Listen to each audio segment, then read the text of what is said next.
Now, let's start screening the cheating scene. Once they see this, there won't be any excuses left.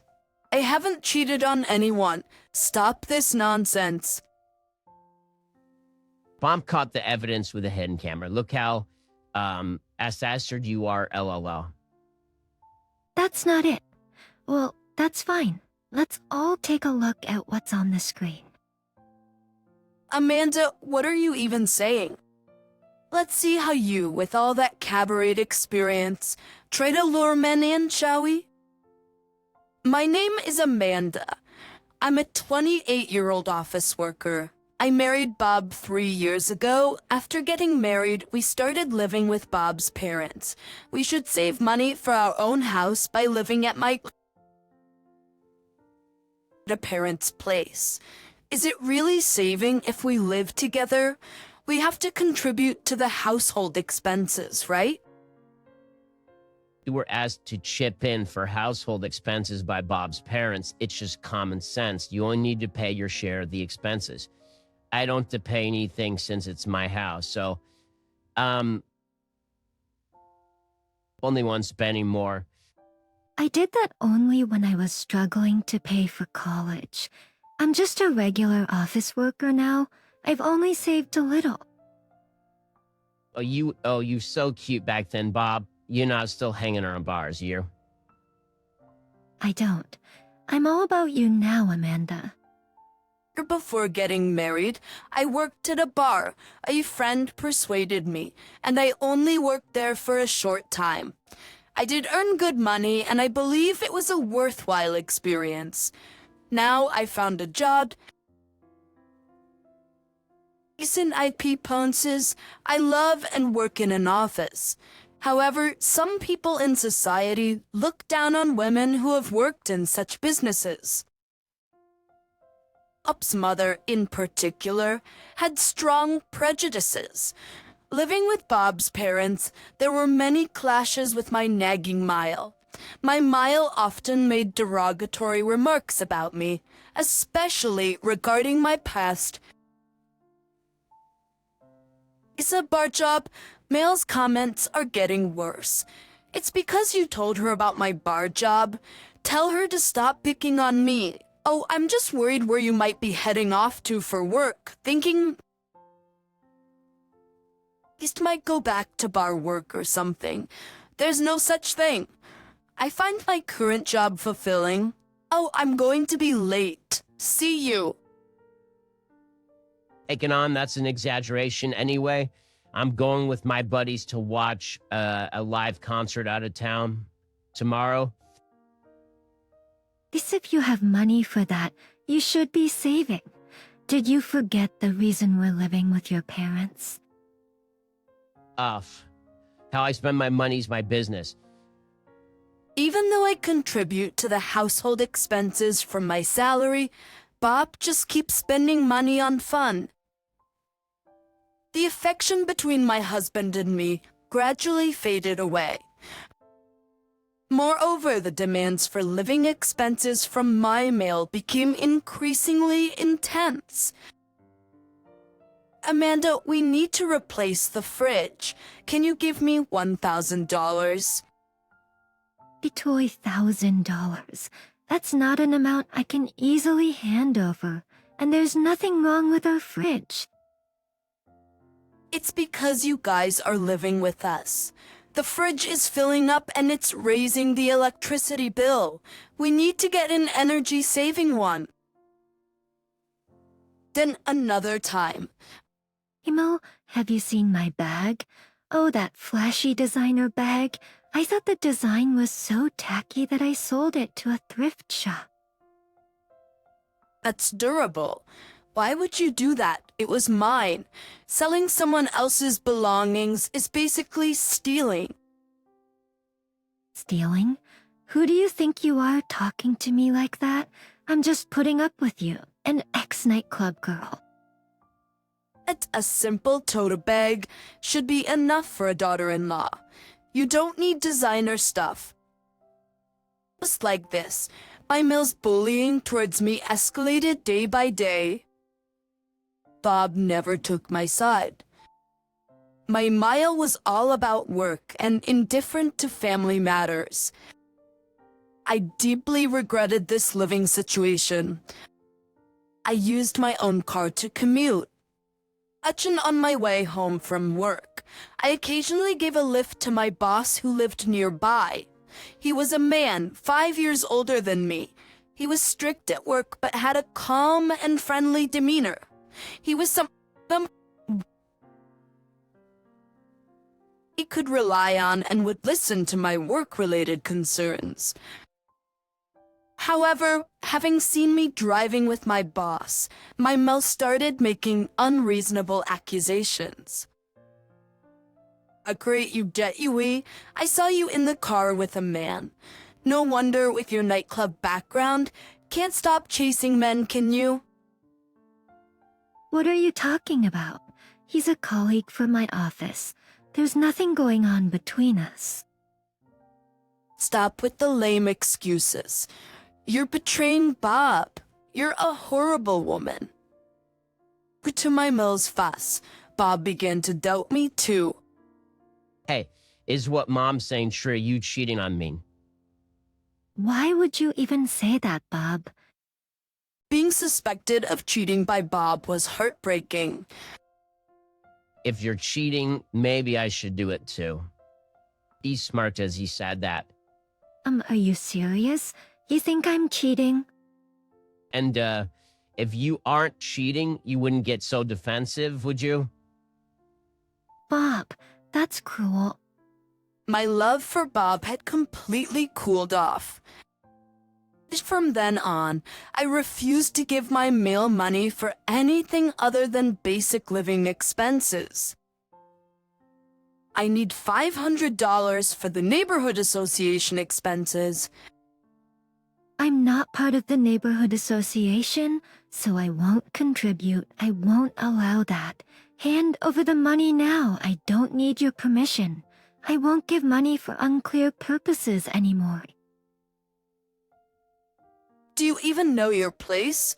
I can kick you out of this house. If you want me to leave, I'll go. That's fine by me. Pimp, you're so insolent. Just wait. Pimp, you're so insolent. Just wait. I muttered as I watched my Mile walk away. What does she spend all that money on? Recently, my Mile seemed to be living more lavishly, with heavy makeup and dressing much younger than her age. I suspect the money she demands from me is likely used to buy her luxuries. After moving in, I found out that my wealthy Phil was already giving us enough money for our living expenses. This meant all the money I gave went solely to my Mill's personal use. I knew that Mile just hunted me around as her cash cow. As a golden crane, I knew that my Mile really wanted me to stay here. She treated me like an ATM. Bob was often out having fun, and neither seemed interested in saving money. I was miserable, wondering how long I'd have to endure this life. Sometime later, I went to work in the afternoon on my day off. Surprisingly, Mail took my car early in the morning, filled it up with gas, and even washed it. You're working on your day off? That's tough, a good day, she said. It felt creepy. I was convinced she was up to something. Thus, my Mill, in a good mood, saw me off to work. I returned home in the evening to find that Mile was out at a beauty salon. Bob had taken my car out for fun. Left behind, I prepared dinner for my Phil and me, and we ate together. So, how are things with Mile lately? What do you mean? Never mind, I sighed. Oh, Amanda, turn on the TV. Yeah, okay. He was engrossed in a baseball game on TV and seemed indifferent to me. Nice guy, but he's probably clueless about our deteriorating home life. I sighed. The next day was a vacation, so I slept in the morning. Bob and Mill had both been out late, so they were still asleep, giving me a quiet morning. Exit in the afternoon. Mill woke up and started doing something on her laptop in the living room. Bob sat next to her. They were whispering and smirking. I had a bad feeling about this. Do you know what this is, Amanda? It looks like a video camera. Ding ding. Now what do you think is on this? I have no idea. Plug this in here. Here, look at the computer screen. Hey, Dad, come on, sit over here.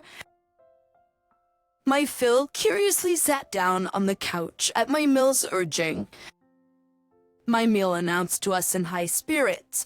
Now, let's start the screening of your cheating scene. You can't deny it now. I've done no such thing. Stop this nonsense. Mom caught the evidence with a hidden camera. Look how flustered you are, Lel. You're wrong. Well, isn't it fine? Let's all take a look at what's on the screen. Even you, Phil, what are you saying? Let's see how you, with all that cabaret experience, try to lure men in, shall we? I said, trying to sound confident, even though I had done nothing wrong. My Mile confidently began playing the video. Upon diction, as expected, there was nothing unusual. It was just a continuous clip of me driving. That's Amanda, isn't it, inside the car? Always being a safe driver, huh? My Fel commented with a hint of boredom. Isabel, looking flustered, began to fast-forward the video. Oh, where's that shameless footage? I'm certain I saw it. Upon operating the computer, the next scene showed a woman with her back to the camera being embraced by a man and writhing in an indecent manner. Mill started explaining with a smug look. Look, everyone, see for yourselves. This is who she really is. Oh my, look at her go. My Phil's voice grew stern. Is that Amanda? What's the meaning of this? We won't tolerate any betrayal. Cheaters can leave. My eyes widened in shock. Bob made a strange sound. Then the man covering the woman in the video lifted his face. It was my husband, Bob. What, Bob? Who is this woman? Oh, wait. Stamp the videos? Pasting was a disgusting video of Bob in my car, engaging in an act with his unfaithful partner. Last night, after I got home from work, Bob had met with this woman. My Mile must have watched only a part of the footage from the hidden camera. She installed and mistaken the woman in the footage, who is my husband's mistress, for me. Bob, what the hell, you bastard? Bob, isn't that woman, Miranda, who used to work with me at the same bar back in the day? I recognized the woman with her hair thrown back wildly, who was with my cheating husband. I remember she and Bob were close, but I never expected them to have such a scandalous relationship after we got married. Seeing Bob, who was squatting in silence, my Mel said, Bob, maybe it's Amanda's fault. With her skinny body, it's no wonder you'd look at other women. At my Miles' outrageous words, I lost my temper. I pulled out another camera from my purse. Everyone, what do you think is on this video? Both my Mile and Bob and my Phil looked stunned by my sudden move. I unplugged my Mills video from the laptop and connected mine. This video has footage from the car every week on the nights after my Mile would go to the beauty salon. Yes, I knew. I knew why my Mile had been trying to look younger and spending money lavishly. I had installed hidden cameras in my car on the days I suspected my Mile might borrow it. Now let's start the screening of my meal's affairs. Please stop. The footage showed a shocking scene of my Mile clinging to a young man who looked like a gigolo and undressing him. My Male was shouting inappropriate words. "Oh, you're so adorable. You're the best." Oh, Mary. So, But what the heck is going on here? You shameless people. No, you got it wrong. This is just a misunderstanding. Theo, you're the one who needs to leave, Wael. And that marked the end of my bitter marital life. Afterwards, my husband and I got divorced. I also talked with Bob's mistress, Miranda.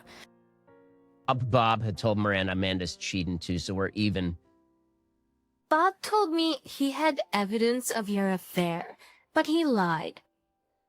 Miranda, you had an affair with a married man. There's a price to pay for that. Huh. I never liked you. You left the nightlife and now have a daytime job. It's ironic that your husband cheated on you. I decided to demand a lump sum payment as compensation for the affair from Miranda. Meanwhile, my Mile had been having repeated affairs through dating apps. Getting money from me seemed to have been the gateway, and she became more and more addicted. My Mile was told to divorce by my fail and was kicked out of the house along with Bob. Bob and my Mile apparently moved into Miranda's apartment. Why do I have to take care of this old lady? Old lady? How mean? We have nowhere else to go. Besides, this happened because our affair was exposed. Let's help each other out. Why does the old lady have to come along? Miranda became more hostile towards my Mile when she learned it was her fault that I found out about the affair. Every day, my Mile would call my file, crying and complaining about Miranda. I still visit my father-in-law from time to time, so I heard about their current situation. Bob has been working day and night, juggling multiple jobs to pay off the debt from the compensation. Phil got a job as a cleaner at the bar where Miranda works. It's ironic that my Mile, who always looked down on bars, ended up working there. These kind of structural questions.